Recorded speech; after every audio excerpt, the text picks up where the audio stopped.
Well, hey everybody, this is Dr. Angela, the author Incubator. I am here at the Author Castle, joined by best-selling author Stephanie McAuliffe. Stephanie, thank you so much for being here. Thank you so much for having me. We are here today to talk about Stephanie's new book, The Message in the Bottle, Finding Hope and Peace Amidst the Chaos of Living with an Alcoholic. Stephanie, tell us about this book and why you wrote it. So this is the book that I needed 5 years ago when I was living in the madness of the drinker in my life, and I didn't know where to turn. And so I looked at, what I needed to do for myself, and there really wasn't a lot of things out there. And I looked at my family's history as well, and I saw the legacy of what I had inherited. And so in uncovering those stories, I was able to let go of them. So 5 years ago, when you found yourself in that position, what did you think the problem was? What did you think you needed to do to fix the situation? Everything would be perfect if I could get him to stop drinking. Yes. And he went to Sounds rehab. like a good plan. It sounds like Let's get him into rehab. Right, and he went to rehab, and he was sober for about 4 months and then started drinking. And even while he was sober, it's still a lot of the things that they do. They do anyway, even when they're not drinking. So just not drinking didn't solve the problem? No, it didn't. And so it's really too bad. It sounds like a very good solution. Yeah. So I feel like when you have this revelation to yourself, like he needs to stop drinking, and then he does, there must be this feeling of like, oh, everything's going to be okay. And then almost like a recoil or a kickback of like, oh, everything is not going to be okay. Right. What, in that moment, what are some of the things that maybe you did or you've seen other people that you've worked with do that now, with maybe the wisdom of being on the other side of it, you can say, oh, that's not an awesome way to handle it. That makes the problem worse. That's a mistake or an error. Yeah. So we can't control their drinking. We can't control anything that anybody does. So it's looking at, why am I trying to fix something that I can't fix? Byron Katie talks about what's your business, what's other people's business, and what's like the universe or God's business. Right. I love that because I spend so much time in other people's business. Like, I got the perfect plan for you. We can fix this. Here's what you need to do. Have you thought about eating healthy and exercising? Well, and we get so caught up in their chaos that we forget about ourselves, and I had forgotten about myself. And then I also realized as I was writing the book that I have at least a legacy of 4 generations of women who have been affected by alcoholism in my family. And so even though my parents weren't heavy drinkers, their parents were. And so even if you're not, it doesn't mean, or your parents weren't, it doesn't mean that they weren't deeply affected by the drinkers. And so we know it goes back at least 4 generations, if not further. And so we inherit these things and we get comfortable being around it without even realizing it.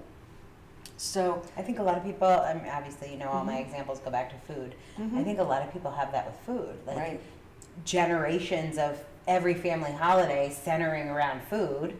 You just think that's normal. It's on TV. But there are actually lots of families that their holidays don't center around oodles and oodles of high-calorie food. Yeah, and we take these things on, and then we don't even realize sometimes how numb we are in living with the chaos because we're so focused on the other person. And we just get into this cycle without really even realizing it. So what do you do? What's a piece of advice that's practical and tangible that you could say to somebody who feels like, I'm in the chaos, there has to be a way to slow down this Ferris wheel? What do you tell them? Where's a place to at least start to try and get your feet under you? So don't allow the shame of the situation that you're in to isolate you. Find somebody you can talk to. There should be no shame in giving a voice to our stories. Can we talk a little bit about isolation? Sure. How have you seen that in your own life, but also with clients and other people you've worked with? How does that isolation show up? I mean, to me, I picture moving to a cabin in the woods in Maine and not having a phone and no one can reach you. But Right. it's a little more insidious than that. Well, it is. I went to work. I had friends, but I didn't talk about what was going on. I always just say I separated, I believe in the separation of church and state. So I would go to work, and I was very good at what I did on Wall Street, but nobody really knew about my personal life. I stopped getting together with friends because I was ashamed of the situation that I was in, and so we stopped going out. We didn't go out as a couple. I didn't talk with friends about what was going on. Did this happen kind of slowly over time, and then when you just look back, you're like, oh, wait a minute. Where was I? And I was so alone, and it's amazing how you can be living in a house with someone and be completely isolated. You're not really talking about what's going on. You can't have the conversations because of their mental state. And It's like the circle gets narrower and narrower of what Very. you can talk about. Yeah, We'll talk and- about the weather, and we'll talk about whether or Right. not we're buying olives or not at the store. right, and I felt like I was an island. Hmm. And then you realize you're there, and it's like, how do I get out of this? Well, how do people get out of it? So you can read my book. Okay. I, By the way, the message, do we say the message Message in the bottle? Yeah. Yeah, and so I share a lot of the tools and the techniques that I used in what really comes down to my recovery. Did you have help? Yeah, I reached out to coaches. I have some of them in the book. I'm coaching people as well, and so it's What's the difference between a coach and a therapist? Because I think a lot of people, if their husband had a problem like whatever, whether it's alcoholism or addiction to porn or whatever, people think, I'm going to go to a therapist. Did you do that? I went to therapists through the years, and the therapist helped me talk about, and I focused more on the what of the situation. But in working with coaches, we focus on the why. Why are you making the decisions? Why are you making the choices? And it was when I started to uncover the why, I found compassion for myself. I found compassion for people in my life. It helped bring the pieces and parts together and really complete the story. And so a coach is helping you discover your best self and the person that you were meant to be. For me, coaching is all about moving forward, and therapy, I've done lots of it, I love it, but it's all about understanding how we got here. Right. Which is great. I want to understand how I got here, but I also right now need to know how the hell do I get out of this situation. And I think you need to look at both, and coaches can help you look back, but it's not focusing on the past, which is what therapy did with me. It's let's look at it, let's examine it quickly, understand why, and to your point, move forward. How did you find coaching? Did you have some failed therapy experiences that led to coaching, or did you read a book, or how did you find your first coach? I found, and I'm not quite sure how she came to me, Danielle Laporte, and her book, The Desire Map. Desire Map? And it's understanding how you want to feel and your feelings. And through her, I found Sandy Morum, who published with you as well, Love The 100-Day Promise. Sandy. Yep. And she was doing an 8-week beta program on the Desire Map.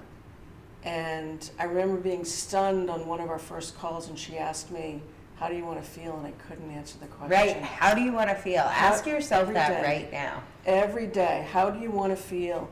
When you wake up in the morning, how do you want your day to be? And that's Is that just expanded. second nature now? It is, and Isn't that awesome? one of my major core desired feelings is free. I'm free of the past. I'm free to move forward. Another one is limitless. It's like we really have everything we need. It's uncovering that, and as I've uncovered certain things, my world has just expanded beautifully. Love that. Yeah. So good. If people want to learn more about working with you or just even understanding your work, what's the best way for them to reach you? So my website, it's www.themessageinthebottleBook.com.